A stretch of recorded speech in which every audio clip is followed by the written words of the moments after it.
am not a creature from another planet. I am a Jerusalemite.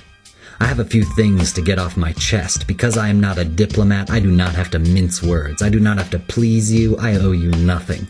You did not build this city. You did not live in it. You did not defend it when they came to destroy it. And we will be damned if we will let you take it away. There was a Jerusalem before there was a New York. When Berlin, Moscow, London, and Paris were forest and swamp, there was a thriving Jewish community here. It gave something to the world. A humane, moral code.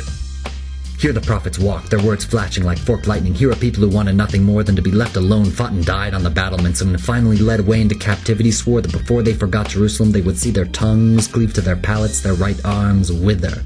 For 2 pain-filled millennia we prayed daily to return to this city. On every Yom Kippur and Passover we fervently voiced the hope that next year would find us in Jerusalem.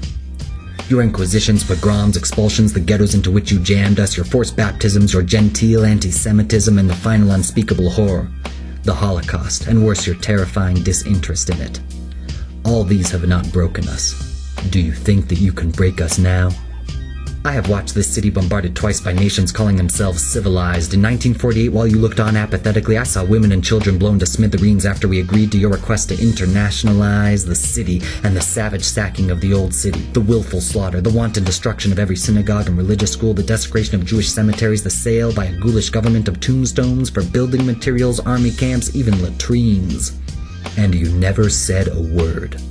You never breathed the slightest protest when the Jordanians shut off the holiest of our places, the Western Wall. Not a murmur came from you whenever the legionnaires opened fire upon our citizens from behind the walls. And 20 years later, when the Arabs unleashed a savage, unprovoked bombardment of the holy city again, did any of you do anything?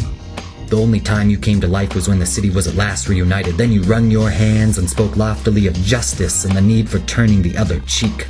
For the first time since the year 70, there is now complete religious freedom for all in Jerusalem. For the first time since the Romans put a torch to the temple, everyone has equal rights. We loathe the sword, but it was you who forced us to take it up. We crave peace, but we are not going back to the peace of 1948 as you would like us to.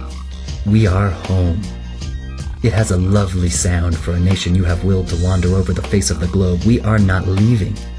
We are redeeming the pledge made by our forefathers. Jerusalem is being rebuilt next year, and the year after, and after, and after, until the end of time. In Jerusalem.